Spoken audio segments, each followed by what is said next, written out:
All right, here we go.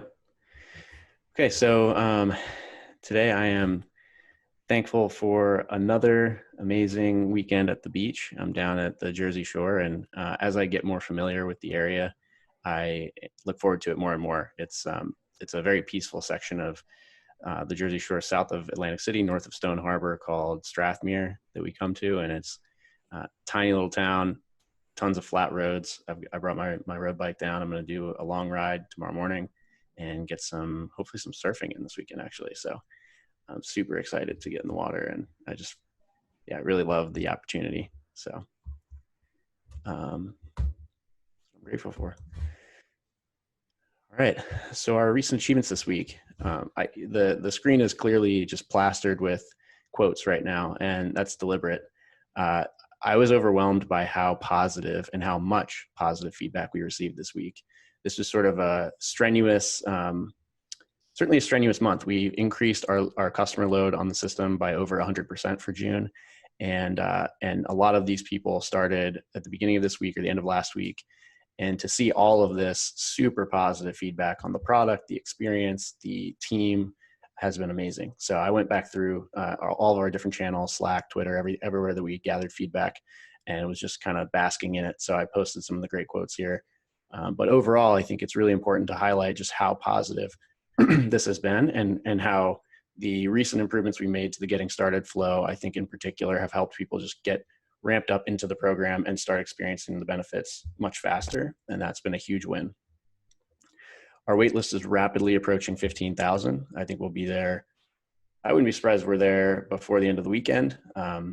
We have the new typed form flow, which is, I think, a significant improvement for people. And so we've been, despite like no super high value events, like every once in a while we'll get one of these tweets that gives us 1,000 followers or something like that. Despite none of that, we've had a steady stream of waitlist signups, and we are, I think, I was hoping that today we'd be able to have an update that we sent our first newsletter out, but we are getting close. Nick's going to send that out, I think, beginning of next week to start gardening that waitlist.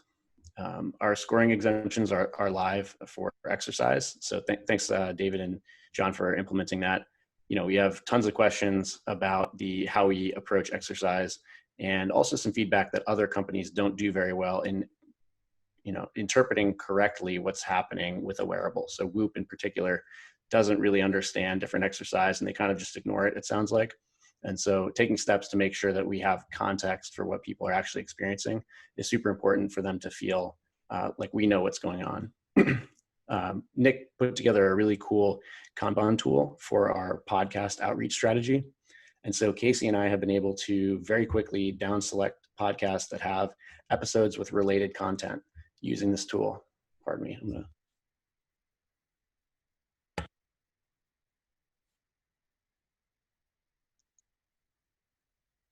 You're on mute now, Josh. Okay. Can you hear me now? Yeah. Yep. Okay. Yeah. So that Kanban tool has been really awesome. It's quite innovative, I think, because, finding a podcast and a guest and a source of content that may be relevant for our audience and topics is really challenging. And we were able to bring thousands of individual episodes with their descriptions into this tool. And I think it's going to be super powerful for Casey and I to be able to quickly make relevant outreach to these different hosts and hopefully ramp up our exposure. So that's exciting. We started that this week. The program guide and getting started guide that David spec'd out are currently being circulated. There's kind of some screenshots in the top right here of the getting started guide, which is a little bit of a more bare bones approach versus the program guide, which is certainly more in depth, more detailed. But these are to help the inbound customer understand what their expectations should be and how the program sort of flows, the starting off with exploration and finishing with optimization. So that's exciting. We made a big step towards transitioning to our database as the source of truth.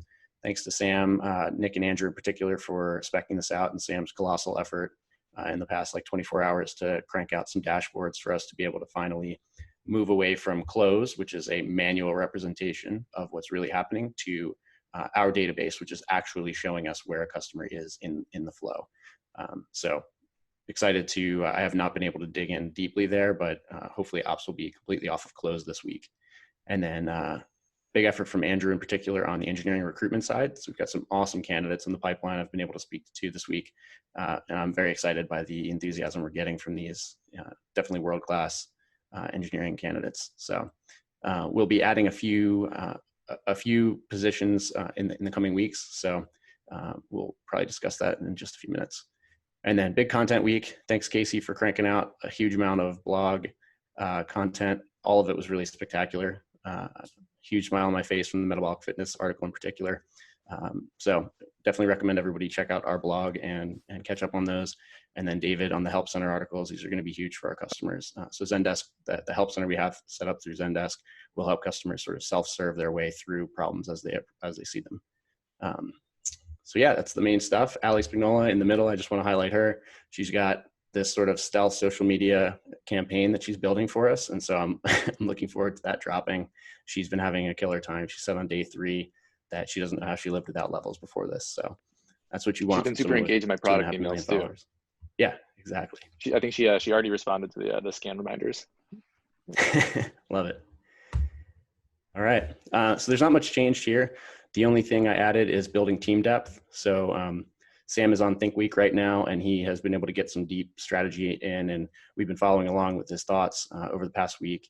And one of the key sort of criteria is that we scale this year, and in order to do that, we really need to relieve some of our resource limitations on the engineering side. And it's become clear that our sort of marketing is almost on cruise control. We can put fuel on that fire, but it may not be the case that we have to build up a big marketing team right now. And in fact, we can add resources on the engineering side and really unlock some growth in the short term. So more to come there as well. Other than that, pre-orders and get launch ready with our feature set and experience design. Any questions on this? Cool.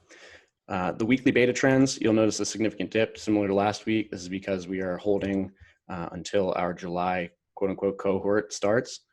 So we had 23 signups, 5 consult approvals. We actually had more than that, but we let 5 people know that they were approved. Mike sent out 10 async invites, and all 10 of those people were able to easily get onboarded, and then 18 people finished the program. Sam? Yeah, so we've raised a little bit of capital. We have $645,000 in cash, which is a pretty good spot. We did hit a milestone, which is I just realized in a conversation with Andrew this week that we've, to date, since we started the company, we've generated $106,000 in revenue, and our monthly burn is just under that. So we have hit the milestone of generating as much revenue to date as 1 month of burn. So it's not quite profitability, but it's a step in the right direction. So nice. Any questions on the finance and biz dev side? All right. Casey. Hey, can you guys hear me? Yeah. Okay, awesome. So yeah, there was a good big push on new blog posts this week. So in the past 2 weeks, we've had 7 new blog posts up for this week, really focusing on in-depth guides, help topics, and testimonials. So if you haven't had a chance to check those out, please do. There's 2 awesome interviews from our customers, Alex Herslan and Samyak Pandya, kind of looking at the professional sports angle and dietitian angle from Alex Herslan, and then the weight loss angle from Samyak. So yeah, if there's customers who are interested particularly in those topics, these would be great ones to send them. Particularly with the Samyak one, it's got a nice angle of weight loss, but also mindfulness, which is I really appreciate. As Josh mentioned, we have the new Ultimate Guide to Metabolic Fitness. It's really in depth. And so I think that one, coupled with the normal glucose values and optimal diet, those 3 together kind of are a nice intro package for people just trying to learn about the technology. And then in terms of sort of help topics, a new biphasic spike topic or post is up, a topic that we've gotten a lot of questions about in the past. Next slide. Yeah, just other small wins this week. So we had some press. We were in the Next Web yesterday, just referencing me and the Forbes article we were interviewed for a couple weeks ago, and a nice picture of Josh with his patch on. Also recorded for Queencast this week, and booked Biohacker Babes, which will be coming up soon. And as Josh mentioned, we're just doing a really big concerted push for podcasts. So hopefully lots more info on that in the coming weeks. Next slide.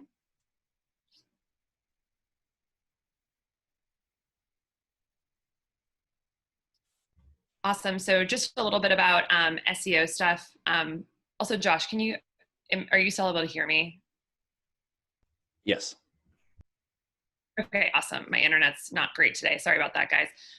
So overall, starting with the top left, our active users are continuing to slowly increase.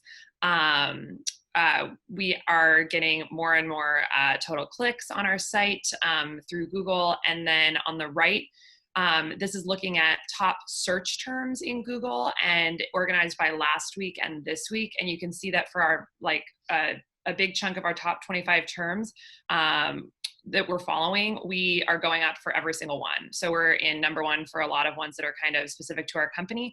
And for some more general, broad topics like fasting glucose levels, metabolic fitness, average glucose, we're going up for all of them. So nice to see organic traffic through search improving. That's it for me. Can't believe we're number 4 for fasting glucose levels. These are some like serious terms here. Yeah, I'm pretty pumped about that. Yeah, that's wild. Awesome. David. Cool. So about 10 minutes before this meeting started, we launched scan reminders. So this is one of the first things we've done to be proactive towards helping you. We want to be proactive in the future towards helping you become educated about the space, understand where you're at, help you proactively identify improvement areas. So this is just a really nice thing that people have been asking for a long time. Nice job on getting this one out, John. It's been helpful, I think, for me in my trials. So yeah, try it out. Next slide. Josh already mentioned this, but I wanted to show the GIF. So we also were able to modify the metabolic fitness score so that you don't have a negative impact based on high intensity workouts. So again, awesome work on the core foundation for this, Evan and John, for getting this launched. Next slide. And just to highlight the GIF here as well, easier editing. Sam got this out last week. It's been confusing for a lot of our users to have actually add an entry once in zones. And so Sam added an edit entry button to the zone show page. And if there's multiple entries in a zone, you can select which one you want and then go directly to that to edit it. So it just makes it a little bit easier when you're thinking about editing, how to actually find that edit button. Next slide. One of the topics I'm still thinking about and is coming up is insights. And there's a lot that goes into this. It's an overloaded term. But one of the first things, it's not a true insight, but one of our first cards is queued up. It's update your app. Just a proposal. It's I could double lock on the left, but a lot of the key work remains on how we're going to move to the insight-based card-based interaction model that we proposed and talked about last fall. So I'm going to be spending more time thinking about that. We want to have it be really intelligent about meeting you where you're at and proactive about closing the education gap, introducing opportunities for you to, as Sam talked about in his strategy document, have a closed loop interaction where you see what's happening, gain awareness and education, and have a behavior change that comes from that. And I think Insight Cards is going to be a really key component of how we do that going forward. Yeah, that is that. I think next slide. Okay, and then one final topic is right now at this point in our company, and always, user feedback is really critical to figuring out what we should be doing and helping us move in the right direction. It's been a challenge for us to consistently get feedback. So we've had some ongoing discussions on how we can improve that. And some thoughts in my mind now are, I've sent them out here, doubling down on the calls, which Mike has been doing I've been getting some really great feedback from that. Just changing up with some more structured questions to maximize the amount of value we're getting with those conversations. We also sent out a debrief survey that has a lot of questions. I think is scaring people off from answering it. So considering simplifying that, and then potentially adding some more interactive feedback mechanisms that should people want to provide feedback while they're using the app. Sometimes they text Mike, sometimes they use the Apple test flight submission process. Andrew brought up a really cool tool, one of them called Canny, that lets people log feature requests, vote on, comment on, things like that.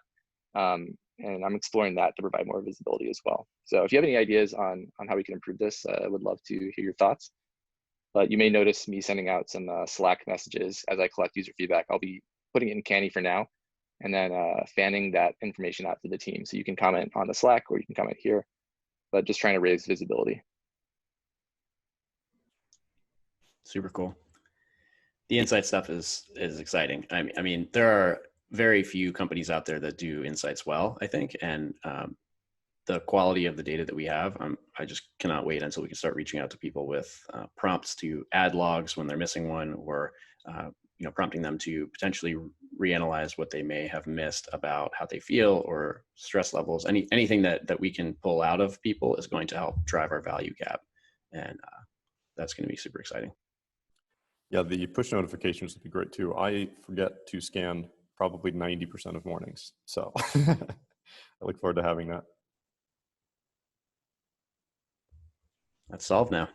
You're good. All right, Andrew.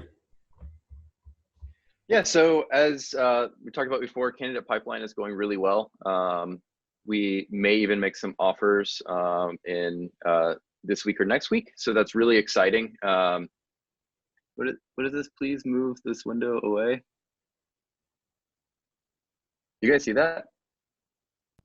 I think I thought that was just on my screen. Yeah, I saw it too. I tried moving the window.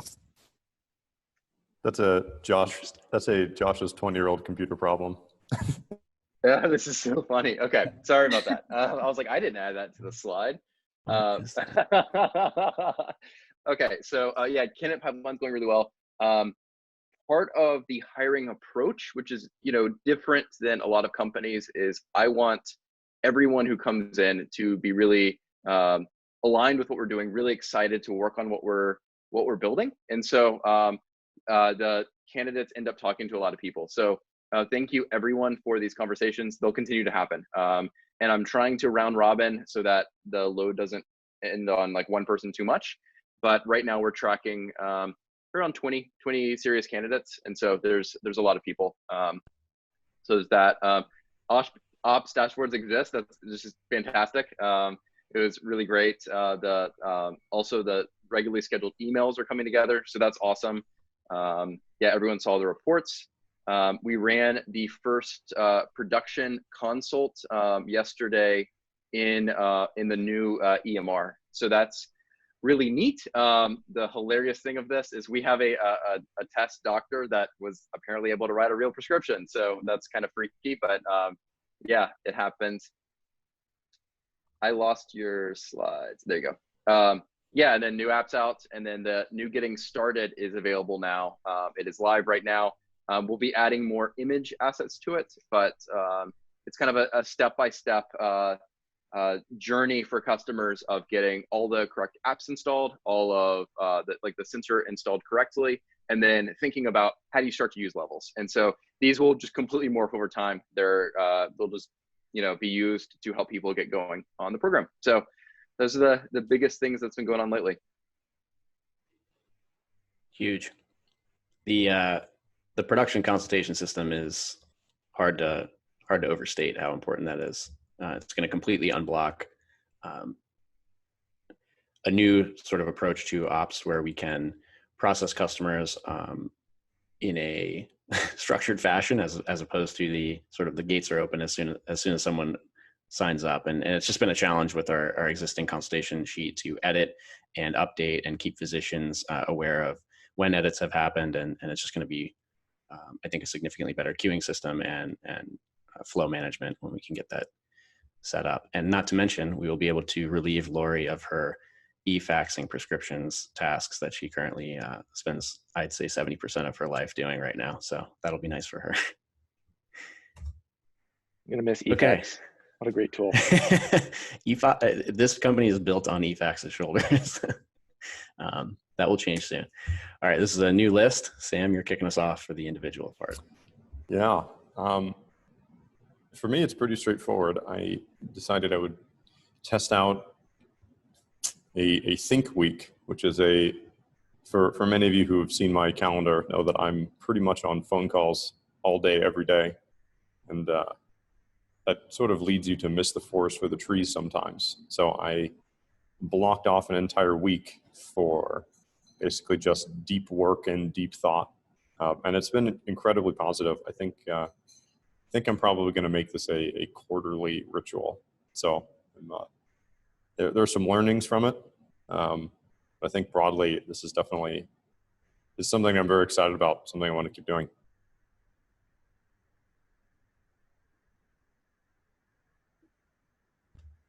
Yeah, seems to have been quite valuable. Casey? So I think this week I'm super excited about, I think podcasts, certainly that outreach is pretty incredible. Having people on board who can like build the tools that need to make things more efficient is pretty incredible. So that was awesome. And then recording a podcast yesterday, it's just, you get to sit there and talk about levels for an hour, and it's pretty exciting and just really fun to share about what we're doing with others who seeing them light up and get excited is it's pretty, certainly gets me amped up. More personally, let's see, just started a book that Sam had recommended on our one-on-one, Gödel, Escher, and Bach, An Eternal Golden Braid, and it's really good, and I'm really excited about it. Super grateful for the amazing book recommendations from this entire group. It's like a pretty awesome part of our company culture. And I'm going to do a big bike ride tomorrow, kind of from Portland towards the coast. So super pumped about that as well. And I guess last thing, I mean, I think you guys all saw my email earlier this week about, kind of content marketing strategy and the they ask you answer type philosophy, but that also definitely is exciting. And I think, just pumping things out on the blog is a lot of fun, and, excited to get feedback on that from customers and see how it's working for people. So Evan's contribution. Yeah, so I'm really excited. I've been really just inspired by Sam and like his Think Week. So I've been doing a little bit of Think Week myself, writing about how to think about how do we get people to change their behaviors based on some of the limitations we have in the constraints of the sensor. And it's been really great to rather than look at individual points of data and trying to think why does this jump so much, and actually zoom out and think how do we make it better for people? And it's just been really great talking to the candidate that Andrew sent me. I think she's whip smart, and it's going to be great to have another person to work with on some of the data science stuff. So that's what I'm really jazzed about this week.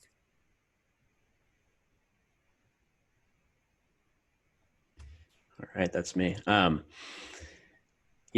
Two things I'm excited about right now. One, the candidates that are coming through are just awesome. I've had several great conversations with them.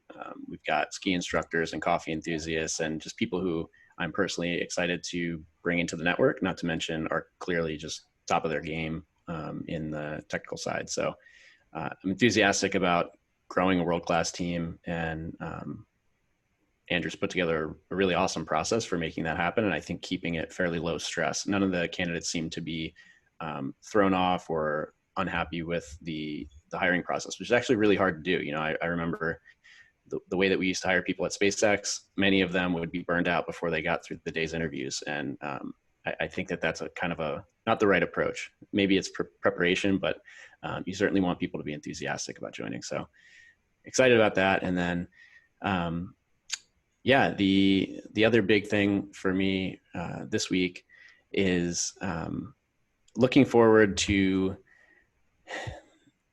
the well, I suppose there's a couple big things, but the way that the podcast outreach thing has come together, I spent most of my day yesterday doing it, and I was just super engaged by it because our network has gotten so strong so quickly. And going, I would say like from 6 months ago to now, I was seeing all these podcasts coming up that were on the Kanban board as good fits for our audience. And I would check out the host and have multiple connections to them, either through existing customers, through Twitter followers, or through LinkedIn. And so I had multiple ways to reach out to these people and start a conversation. And it's just really interesting that that's something that happened organically. It wasn't, at least on my side, I was not actively like fostering these relationships. It's people who sought us out and who are now really strong proponents of us and happy to make connections. So I'm really looking forward to amplifying our podcast approach. And yeah, it's just cool how that happens, how like, you know, suddenly we're deeply involved in the metabolic health space as a group. So yeah, that's just some stuff for me. So Mike, you want to jump in? Yeah, so I am really excited about the changes that are happening with ops. Sam and I spent a little, we had a call last night doing some debugging, and just exciting to see this happening. I think change in the beginning can be a little bit painful, but you know, at least from my own personal experience, you know, a little bit of pain is okay. And on the other side, there's usually good things, especially when you know why you're doing it, right? It's going to be better for our company, and, you know, most importantly, it's going to be better for our customers and their experience. So just really, really excited about that, and happy to see how quickly it's moving. Separately, I guess it's kind of levels related. Well, it is. After I shut down, like later last night, a little bit after midnight, I was like, okay, I want to go rewatch the Ali Spagnola podcast. And I was just so excited. I was so, as I like to say, hype. I couldn't like really fall asleep. I didn't go to sleep until a little bit later. And it was just like, this is awesome. And I'm just so excited that we're getting more intentional and being more public and seeing why it's so important to do it. And then the other thing, I was talking to Casey on our call yesterday, the interviews are awesome. Like Allison's is amazing.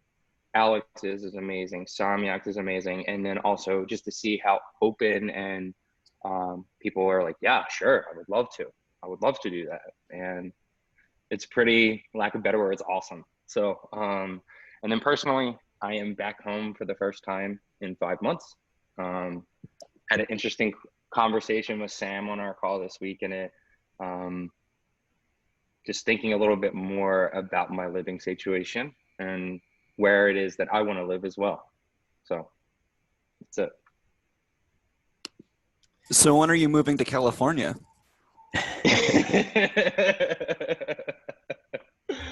The obvious question there. TBD. We'll see where I am. John? Yeah. Levels related, I'm excited about the hiring process for engineers. There are some good candidates, and I have chatted with a couple of them this week.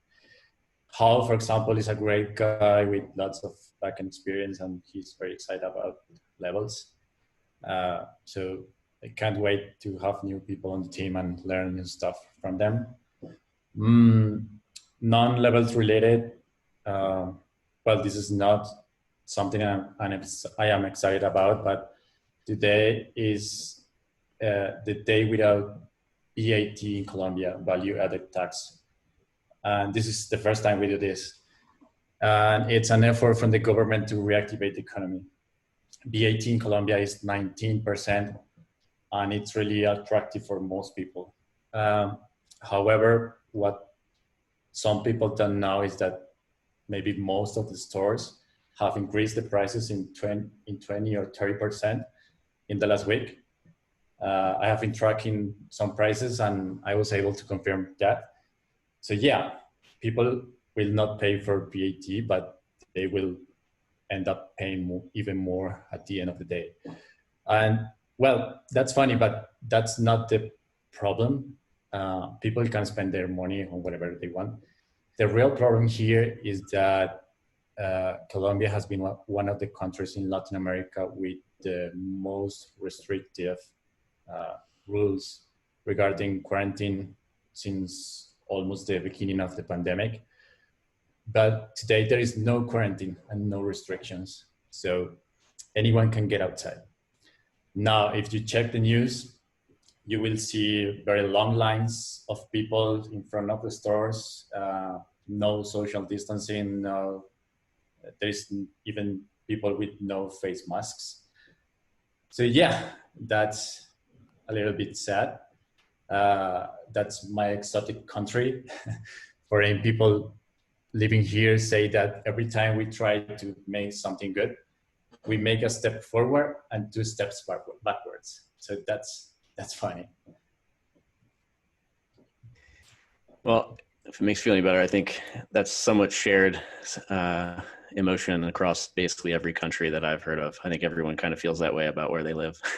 1 step forward, 2 steps back. But yeah, I mean, hopefully things get better. That tax is wild. Sorry to hear about that. One thing I wanted to also bring up, which is it's something that I'm excited about because I'm not excited about it, which is that the onboarding process used to be top of mind for me all the time as a source of concern and frustration. And we had so few issues with onboarding that I haven't even thought about it in probably 2 weeks. So it was a big push from Mike and John and David to really iron out that flow and make it really easy for people. So it's funny how after you solve a problem, you often forget that you ever had the problem. So it's good to know that one it feels like a solved problem now. So great job with that one. Yeah, anecdote on the onboarding. I have a friend who's been using CGM for almost as long as I have, about 1.5 years. And he saw a screenshot of the app. He knew I was working on this project, saw a screenshot of the app, and he was like, I got to get in there. Can you hook me up with the app?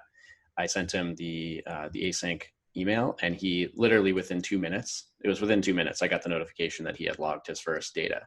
And it was shocking to me how quickly that process happened. I mean, I literally reached out to him. I was like, are you set up already? He's like, yeah, it's effortless. And I can scan my glucose data. This is amazing. I can like see the actual data points. And it was just like so instantaneous that it was shocking to me. Yeah, similarly awesome. with David Hauser, he wrote a book in this space. He and I had a conversation, I don't know, 6 months ago, and we picked up again recently, maybe last week. And he was curious to hear like the state of the company. So I shared some resources about feedback that we've been getting from about a month ago. And most of the feedback a month ago was like how we really need to improve onboarding. And he already has his own hardware. So we just gave him access to the software. And he was super confused. He's like, I don't understand how this is hard. Like the onboarding, it took me less than 2 minutes to get up to speed. I was like, yeah, I mean, that was a month ago. We moved pretty quickly. It feels like it was 6 months ago, but it was actually only like a few weeks ago that this was a huge problem. So. Yep. Very cool. All right. So story of the day. This is an exciting one. Sam's time management strategies. I think this has been a highly requested topic. Yeah. Yeah. So I figured I would just jump into it. 'Cause it's been sort of a long journey for me. There was really a singular moment that I remember when I came to the realization that I needed to take my time more seriously. I think this was 2013. At the suggestion of a friend, installed an app called Rescue Time, which tracks on your phone and on your computer how you spend your time, but not how you think you spend your time, how you actually spend your time. And the curious thing about it, my assumption is that it would largely be the same as my expectation. There's one of the core principles of like theory for behavior change is that it is almost impossible to get people to change behavior. The only thing you can do is get them to want to change behavior. That is really the leverage point. And one of the most effective ways to do that is by having people set their own expectations of themselves in advance and then showing them with some kind of data that their expectations of what they are doing and how the actual reality does not reflect their expectation. So if you show that there's a gap there, it can lead to people want to change their behavior. So for me, I was doing a lot of programming. I would have assumed that I was spending many hours per day programming. And if you had asked me how much time I was spending on social media, specifically Facebook, I would have said probably about 20 minutes a day. You know, more than I would like, but not that much. I got my first weekly report back from Rescue Time, and I was shocked to discover that I was spending an average of 3 hours per day that week on Facebook.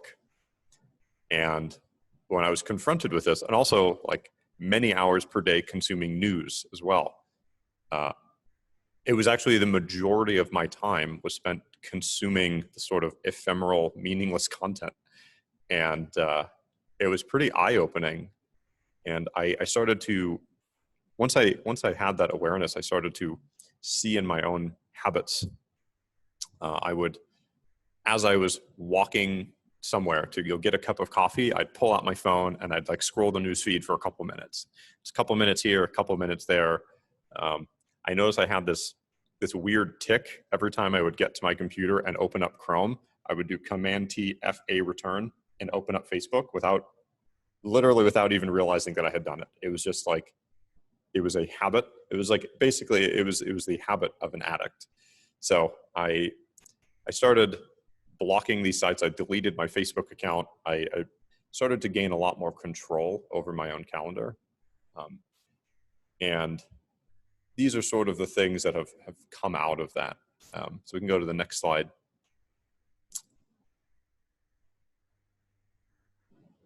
The first thing that, the first probably biggest change that I made in the way that I manage my time is I deleted my to-do list. I just completely got rid of it. I found that to-do lists lead to unrealistic optimism. There's no constraint on a to-do list. So you can add things like build a spaceship on your to-do list, create an art car for Burning Man, write a book. You can just like add whatever you want onto your to-do list, and it can end up. I have a friend who has a to-do list that he's been keeping up to date since college, and it's like the amount of work that he has on that to-do list is like 25 lifetimes of effort, and he finds himself constantly anxious and frustrated. It's like, man, I just have all these things I want to do, and I just don't have time. It's like, you literally don't have time. Like the human life is finite. A day is finite. So I found that using constraints, specifically a day, calendaring, has been an incredibly useful tool for me to come to a more realistic understanding of what can be accomplished. And it helps in many ways to synthesize what is important, because it's easy to like one of the problems that I've had historically is I will massively overcommit myself to things. I'll say yes to everything, and I'll say, yeah, I'll have it done by Friday. And then Friday rolls along and I only did one of the 5 things I was supposed to do because I was optimistic. Each of those things only takes 2 days, but it had not occurred to me that days happen chronologically. So I can't overlap these days onto each other. So by having it in a calendar, when somebody says, hey, can you do this by Friday? I can look at my calendar and say, I have exactly 2 hours open this week.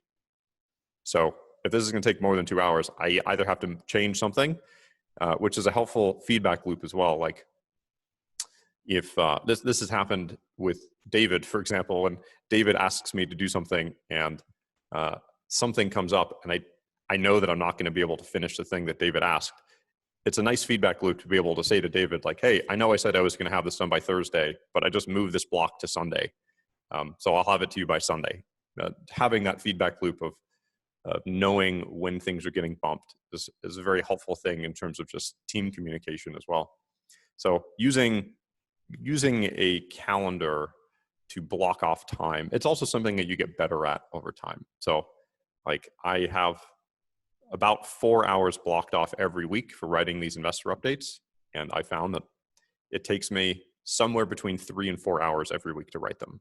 I originally only blocked off an hour, and I overshot that a couple times, and I started expanding it till I have a better understanding of what these things take. So having these time blocks is really helpful. Similar, you can see in my calendar here, this is actually from, I think, Monday of this week.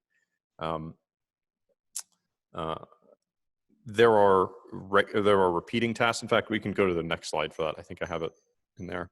Yeah. There are certain tasks that I know every day I have to do. So email processing is one. I get a lot of emails, and I have to process a lot of emails. So I block off multiple hours every day to do emails. So this is helpful when adding things to the calendar. Like if somebody says they want to do a call let's say my calendar on this Monday, the 11th here is full, and somebody says they want to do a call at 12, which conflicts with my email processing time. The fact of the matter is I need to do the emails. And this is helpful for me as a way of saying, like, technically, I don't have like a synchronous obligation during that time, but those emails need to get done that day. So I know that the constraint is just really helpful in being able to accomplish everything that needs to be done for that day. So I push it to a following day. Similarly, one of the things that's been surprising to me, there's a good book on this, which is really about relationships, but it's a book called Boundaries, which is about setting boundaries in different aspects of your life. And I found that it's useful across a whole variety of experiences. One is that as I think I have historically overestimated how urgent things are. A phrase that I wrote down here is, don't let recency determine priority. Just because somebody pings you and says, hey, I need this thing done, that doesn't mean that you should drop everything. You should communicate and say, hey, I actually don't have time to do this until Thursday. Is that okay? And the answer, probably 99% of the time, is yes. And I think we have this implicit assumption that the answer is no, and that setting these boundaries is a problem. Like when I've had, while I'm on Think Week, I've had a lot of investors reach out because I sent out the investor update last week. And in a past life, I would have like changed everything in my calendar. I would have dropped Think Week and I would have made these people priority and I'd take the calls today. But I sent them an email. I said, hey, really great to be in touch. I'm actually on Think Week now in Yosemite and I'm not available. Here's my calendar. You can pick a time sometime next week or the week after. And almost every one of them said, wow, that's such a cool idea. I love Yosemite. Think Week sounds awesome. I hope it's really productive. I just picked a spot. So making fewer assumptions about that and blocking off time in advance to do things that you know you need to do has been incredibly helpful for me. The next slide. This was a pretty crazy week when I was doing a lot of calls. The thing that's helpful for me is doing the retroactive time management. So like you can see on this Saturday here, I have my schedule is actually, I changed my calendar to start on Mondays just because I found that one of the nice things about it is it gives you a more cohesive weekend, which is, it's weird how changing it from Sunday to Saturday to Monday through Sunday it's like a subtle change, but it actually has pretty significant implications for the way that I think about weekends and the way that I plan these things. So if you haven't done that, I would definitely recommend it. It's a pretty easy change and it takes some getting used to, but it definitely affects the way that you think about weekends and time. So things like content strategy, growth strategy, those are things that I did on that Saturday. Just thinking about ways that I manage that time. I might block off 2 hours for it and it ends up taking 4. And then I retroactively update the amount of time that it took. And since I've been doing this for, I don't know, several years now, I've become pretty darn good at projecting how long things will take. And that really goes a long way when you're planning out your future weeks. And I find that I have very, very few times that I'm substantially off on how long something will take. Next slide. This is another really big one, which is to control your information intake. There's this implicit assumption that all information is good, and that the more information, the better. I think that is an incorrect assumption. Something that not a lot of people know about me, I have not consumed the news in any form, whether it's written, spoken, visual on television. I have not consumed any form of news in about 7 years. And it started out just as an experiment where I did a month of no news, and I switched to just reading books for that month. And I ended up reading more books in that month than I probably had in the previous 5 years. And I had all this new knowledge that felt more substantial. It wasn't this ephemeral content where I started to realize that the news is really like, it's just talking about the weather. Almost nobody can remember a news story from 2 months ago, and they might have spent 6 hours researching it, and it just doesn't matter. Whereas things that tend to make it into books are really provide long-term value, sort of by nature of being in a book, means that they have enduring value.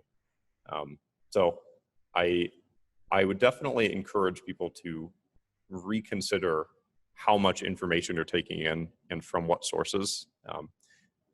These things are not zero cost. If you had all of the information, that is a gross benefit, but it is not necessarily a net benefit. It might take you 10 hours to get a piece of information that provides only minimal value. And that 10 hours probably could have been spent doing something much more productive. Not just for like work stuff, but also for life stuff. I noticed that one of the biggest implications for me of removing myself from the news cycle is that my personal stress and anxiety levels completely changed. Like I felt like I was a different person. I didn't feel anxious anymore about the state of the world.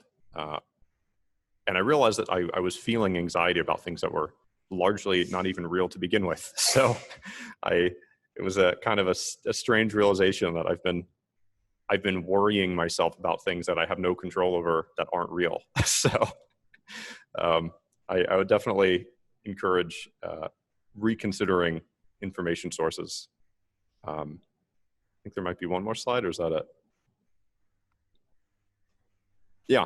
So the last one is just some recommendations on tools. So Rescue Time is a great one that just sort of gives you a weekly snapshot of how you performed on a given week. My friend Peter is an interesting case study in this because Peter and I started programming at about the same time, within like 6 months of each other.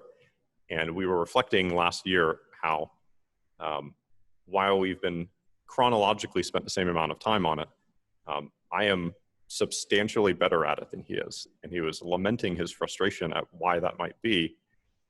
And I told him basically this whole story about how I realized that when I thought I was programming, I was actually on Facebook. And so I challenged him to download Rescue Time and see how he was spending his time. And I showed him some examples of my weeks when I had like a really productive week. I was spending 10 hours per day actually coding in Terminal, in VS Code, in documentation, really, really nailing it. And he got his first weekly report back and discovered to his dismay that he was only spending about 2 hours per day actually working, which was a lot less than he thought, because he was putting in 12 plus hours per day into what he thought of as work. And he realized that he was actually watching Netflix. He was actually on Twitter. He was actually sending text messages. He was actually doing all these things that he didn't realize that he was doing. And his initial reaction was just like utter horror at how much time he's wasted. But at the same time, it was also really encouraging. He said that it's encouraging to think that just by changing my habits and by removing things that aren't adding value, I can actually 5x my own personal productivity without finding more time in the day. All I have to do is just reprioritize. The second is there's just a Chrome extension, and it also has an app. It's called Block Site. It's a pretty simple thing. Basically, it just adds friction to doing things that you don't want to do. So like when I want to be in focus mode, I have email blocked, I have Twitter blocked, I have all of these things that I find distracting blocked. Anything that is sort of my default when I have a gap in time that I want to jump to, it just adds a little bit of friction. You have to like click on a button, you have to like go to a thing, you got to click a few more things, and then you can disable it. And it just adds enough friction for me to where I don't engage in behavior that's not productive when I don't want it to be.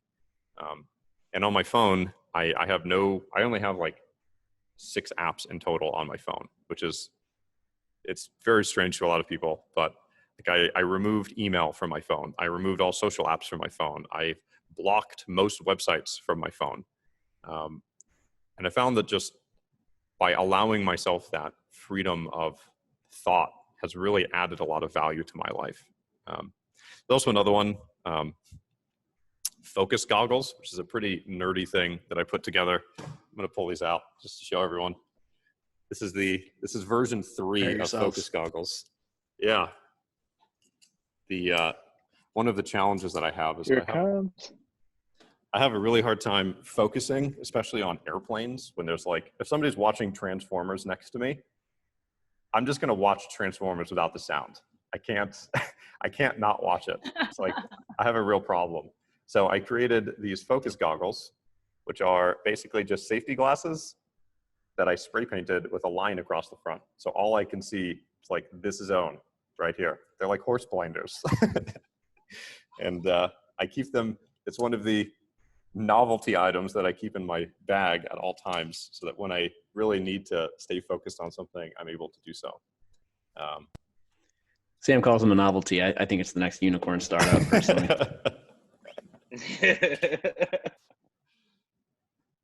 Anyway, that's it for me. Awesome. So you don't answer any emails on your phone? No. And that's what? Can you explain why? Yeah. So the biggest one I think is that I found that I was checking it sort of compulsively. It became sort of like an addiction, and it also was not it's not an efficient way of doing email. The email is an asynchronous tool, and I was treating it on my phone as if it was a synchronous tool.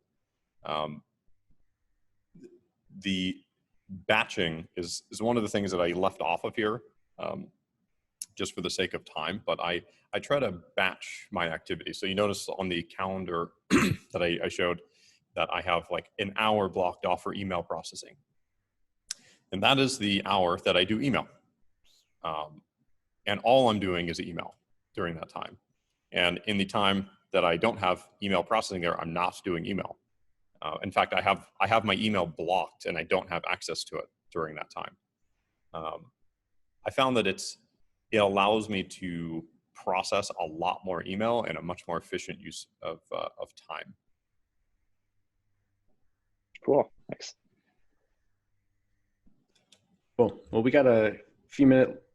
Well, we started a little late, so we're not really over. But any last questions on this? I think it's super useful, but I think Sam should teach a whole class on this stuff. So maybe not the best time to take all the questions. Any major pressing questions before we close out? All right. Well, I just want to throw one last thing in there. I was, also super enthusiastic this week, just reflecting on our team, and always enjoy engaging with all of you, and super blessed and appreciative of the opportunity to work with this killer team on this killer project. So just want to throw that in there at the end here. This is fun. So anyway, enjoy your weekends, and we will wrap right now. See ya. Talk to you later. Bye, everyone.